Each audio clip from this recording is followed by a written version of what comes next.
Excellencies, heads of state and government, distinguished delegates, ladies and gentlemen.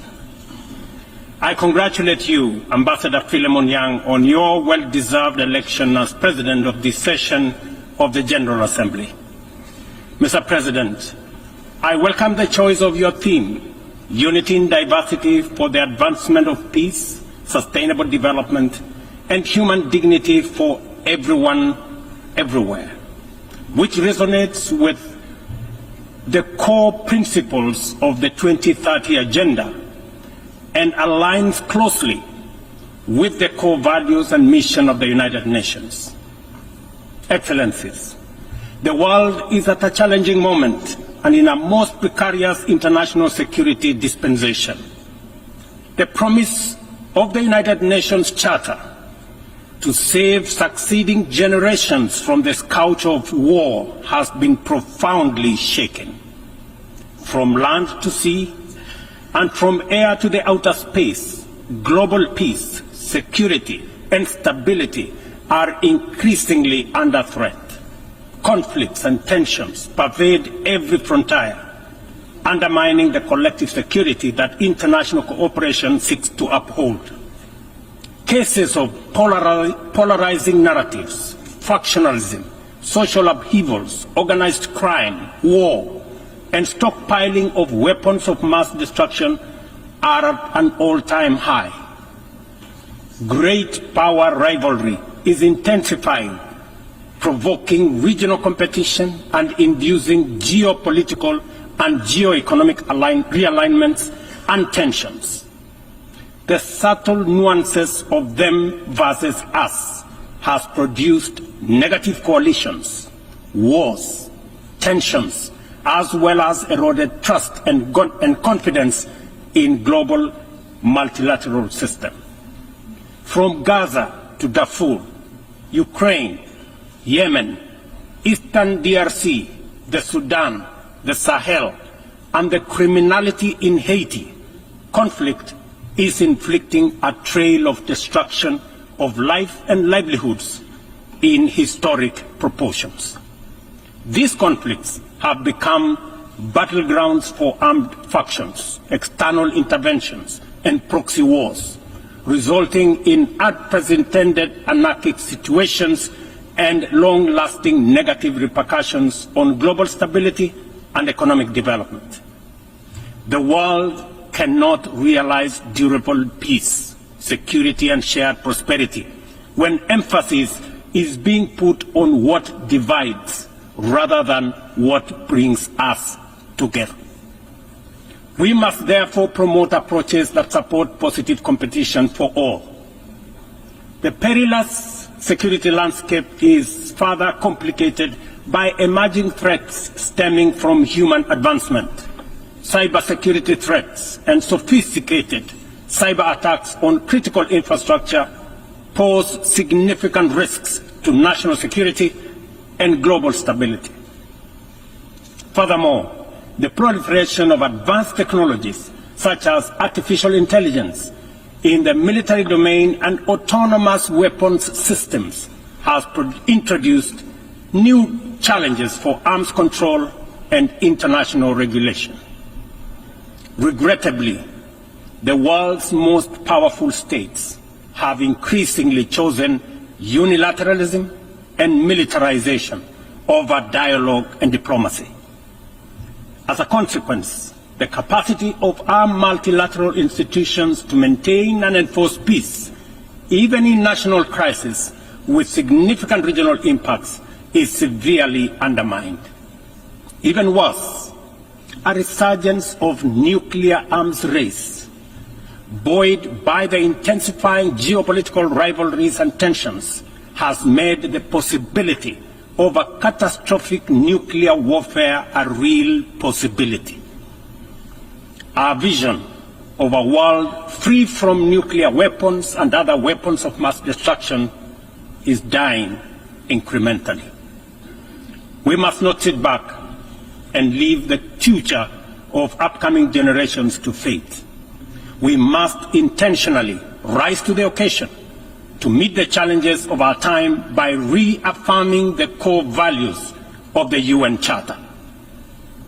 We need to master the political will and collectively reinforce our diplomatic efforts to confront the security threats through comprehensive, multi-pronged, and context-specific approaches. Excellencies, Kenya's commitment to international peace and security is unwavering. We continue investing in efforts that promote stability and harmony both within our region and beyond. We are committed to continuing to mediate, facilitate, and support peace initiatives and processes in our region, contributing to regional peace operations and the UN peacekeeping missions. Through our participation in the Africa Union Transition Mission in Somalia, we have stood side by side with our sisterly neighbor, Somalia, in their fight against Al-Shabaab. We are proud that Somalia will soon take up a seat as a non-permanent member of the Security Council, underscoring the tremendous progress achieved in consolidating peace and stability in that country. The UN must, however, continue to support Somalia in forging an agreement on the post-2024 security support. Kenya welcomes the adoption of the Security Council Resolution 2719, establishing a framework for financing Africa Union peace support operations through UN-assessed contributions, thereby enhancing our collective peacekeeping efforts. A well-funded AU peace operation are not only an African priority, but a global good, considering the complexity and interconnected nature of emerging threats to international peace and security. Earlier this year, under the request of the leadership of South Sudan, I launched the All-Inclusive Tumaini Initiative, bringing together the warring parties and the political leadership of South Sudan to address the root causes of the protracted conflict in that country. I commend the leadership of South Sudan and all the participating parties for their commitment to the peace process. I also thank all regional and international partners for their unwavering support, both political and financial, to the South Sudan Tumaini Initiative. Ladies and gentlemen, at the last General Assembly, I announced Kenya's readiness to lead a multinational security support mission to Haiti at the Haitian government's request. Following the Security Council's authorization under Resolution 2699, Kenya has deployed 382 specially trained police officers to Haiti.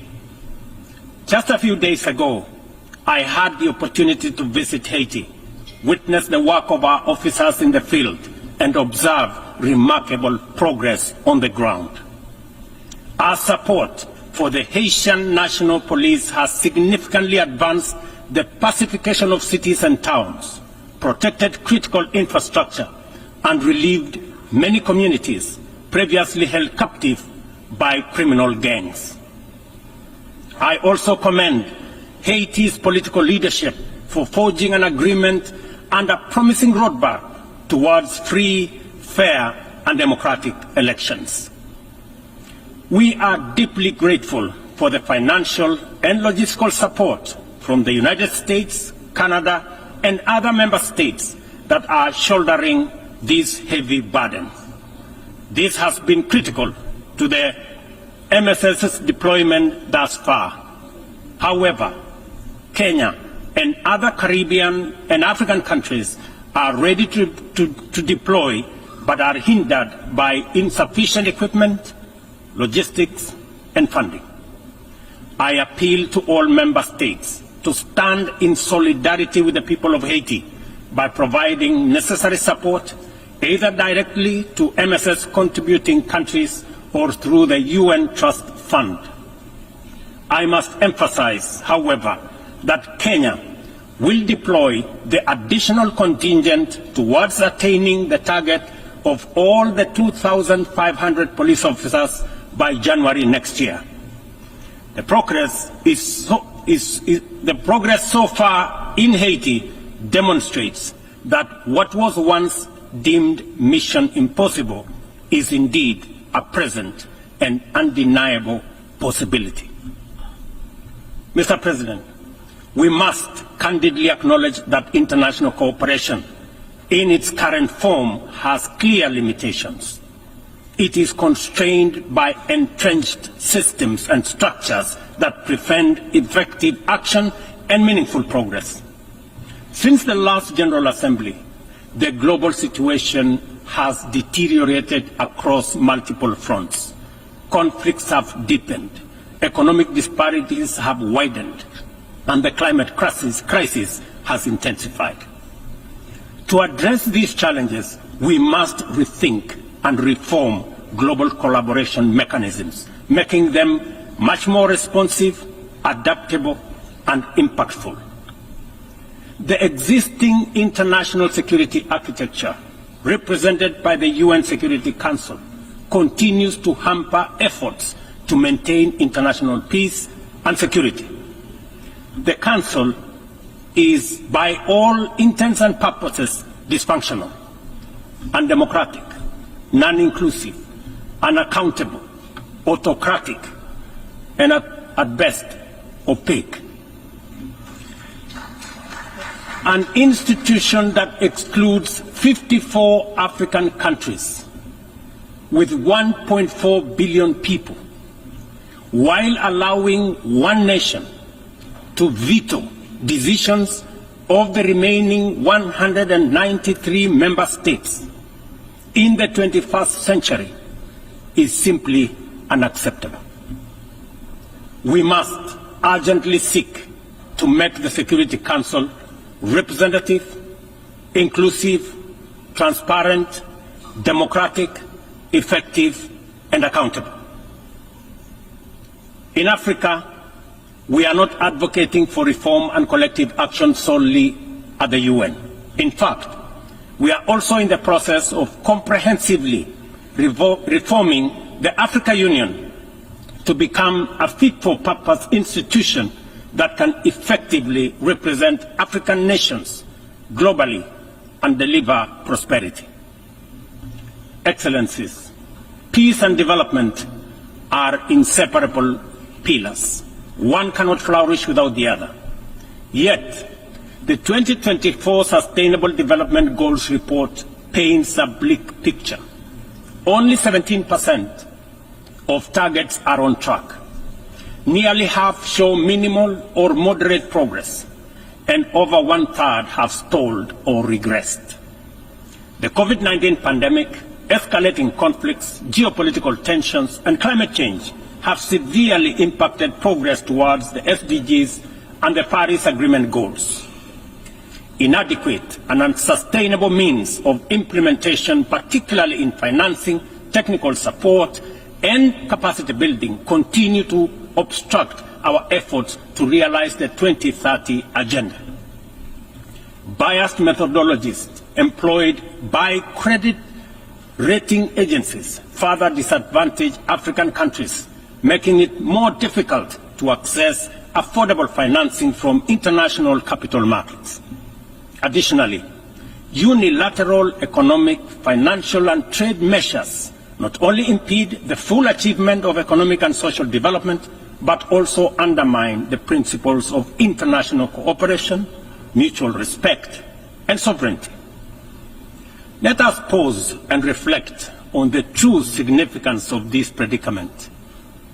Many countries in the global south are forced to choose between buying medicine and hospital equipment or paying their debt obligations, and between buying textbooks for school-going children or paying their debt obligations.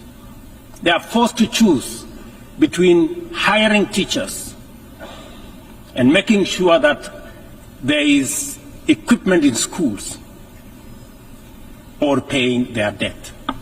I can go on and on. This is not an abstract illustration detached from daily reality, but the normal experience of millions of ordinary people. One must wonder what goes on in the minds of those who prioritize economic returns over people. Ladies and gentlemen, what really happened to humanity? Addressing these deep-rooted challenges requires transformative changes to build a more equitable and resilient global framework. We have outlined many of these solutions in the Pact of the Future, demonstrating our clear understanding of what needs to be done. However, we have yet to master the political will necessary to turn these commitments into action. It is a fundamental principle of development that no nation can achieve lasting prosperity if its neighbors remain impoverished. Our economies are interconnected, and the well-being of one directly impacts the other.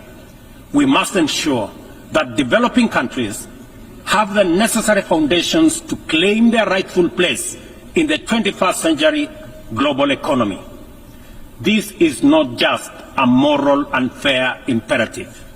It is a strategic necessity to address systemic challenges such as migration, labor market disparities, climate change, and global security.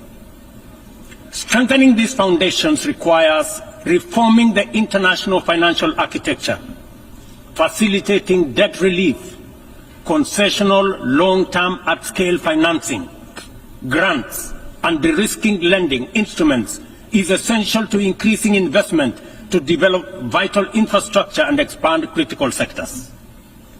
Consider Africa's immense untapped potential in clean energy resources. Harnessing this potential is critical not only for the continent's economic growth and social resilience, but also for global priorities like accelerating the energy transition, combating climate change, and diversifying supply chains. Energy-hungry industries such as data centers, mineral processing, and manufacturing are seeking clean and affordable sources which Africa can provide in abundance. Yet, out of the 500 gigawatts of renewable energy added to the global mix in 2023, Africa accounted for less than 3 gigawatts. How is this possible, given the continent's vast natural resources, skilled workforce, and massive energy needs? We cannot allow Africa to be left behind this time round. Affordable financing is essential, but so are transformative policies and inclusive fair trade practices, market access, inclusive international tax cooperation, technology transfer, and capacity building. This is why, at COP28, we launched the Africa Green Industrialization Initiative, aimed at unlocking investments for the continent's immense opportunities. This Pan-African initiative promotes large-scale, high-impact, and bankable green industrial and infrastructure projects. Next month, in Nairobi, we will host an investment forum for the Accelerated Partnership for Renewables in Energy to attract investments for the untapped potential in solar, wind, geothermal, and hydropower. Globally, we also need to improve the tools we already have. The SDG Stimulus Fund, initiated by the Secretary General in 2023, requires our joint support to succeed, including from multilateral development banks. Similarly, replenishing the International Development Association, IDA, is essential to provide concessional loans to the world's poorest nations. Earlier this year, I hosted the IDA 21 Replenishment Summit in Nairobi, where African leadership reaffirmed the critical importance of IDA for developing countries and called for an ambitious replenishment of US dollars 120 billion. Our collective efforts must include trust and accountability to ensure that we fulfill our promises and our commitments. Additionally, we launched the Africa Club, the alliance of African multilateral financial institutions to strengthen and support Africa's position in the global financial architecture. This body will serve as a powerful negotiator on behalf of the continent, coordinate with global financial institutions, and leverage African countries' balance sheets to increase investment and create jobs in Africa. We believe that African institutions such as the Afri-Exim Bank, Trade and Development Bank, the Africa Finance Corporation, among others, understand the continent even better. As part of the reform of the international financial architecture, we must not only reform the multilateral institutions, but also support and stop bias against these African institutions. Excellencies, ladies and gentlemen, climate change remains one of the greatest challenges of our time.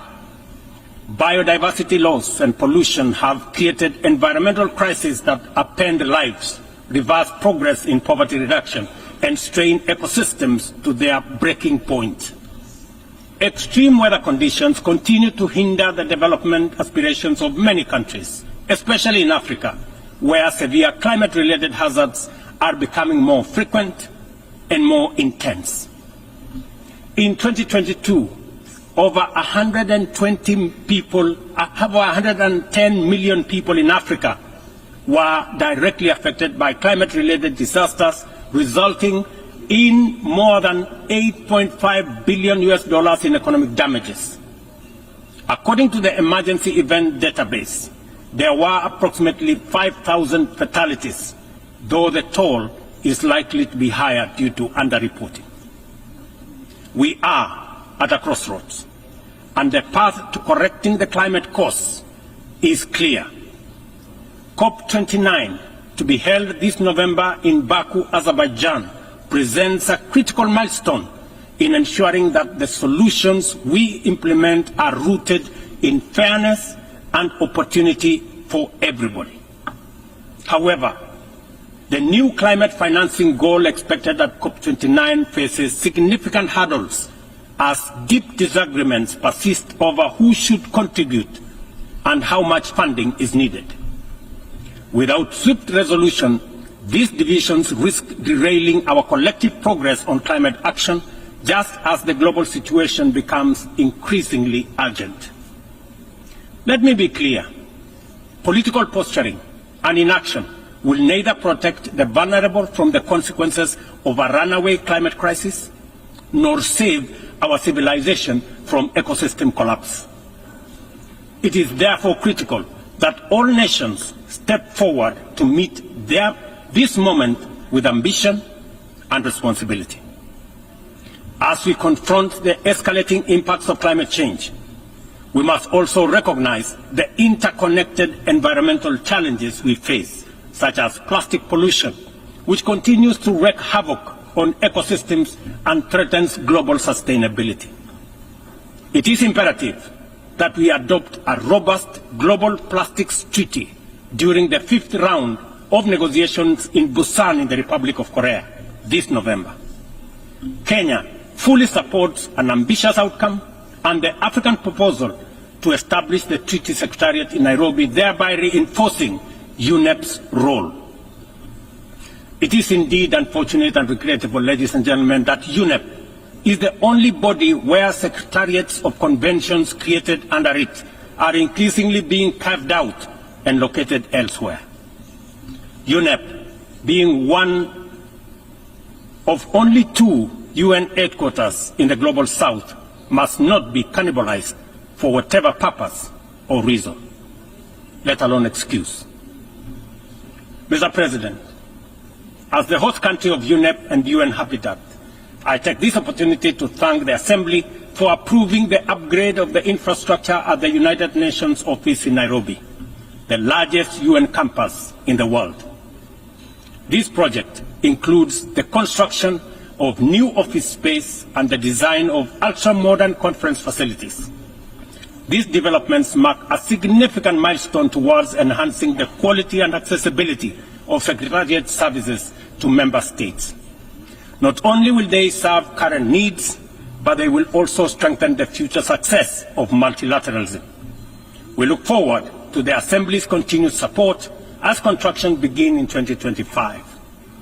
It will be critical to ensure that UNON receives sustainable and predictable resources to ensure the timely completion of this upgrade. Kenya will continue to play its part in ensuring that UNON fulfills its mandate. Accordingly, the Government of Kenya has undertaken extensive improvements and expansion of physical infrastructure around the complex and will continue working towards making Nairobi a regional and humanitarian hub for the United Nations. Mr. President, Excellencies, ladies and gentlemen, as we reflect on the theme of this session, the call for unity in diversity in the pursuit of peace, development, and human dignity, it is evident that we must reimagine international cooperation to align with the complex realities of the 21st century. Our actions must reflect our ambition and commitment to a world where progress is measured not just by economic growth, but by the well-being, rights, and dignity of every person. The challenges we face, from climate crisis to economic inequality, demand a bold rethinking of how we work together, grounded in mutual respect and shared responsibility. The achievement of the Sustainable Development Goals cannot be reserved for the privileged few. It must be a shared success that uplifts all nations, transcending borders and disparities. Our collective efforts to combat climate change must be rooted in fairness and equity, ensuring that no nation or community bears a disproportionate burden. This is our shared journey. We must have a say in the choices we make. We must move beyond outdated paradigms of power and influence to create a system of international cooperation that reflects the aspirations and dignity of every human being. We must embrace a new vision of global solidarity, one that upholds the principles of equity and inclusivity. It is within our power to build a world that embodies the true spirit of the United Nations, a world where every voice is heard, every life is valued, and global progress is shared by all. This is the cooperation our people expect, our future demands, and it is the commitment we must deliver. I thank you.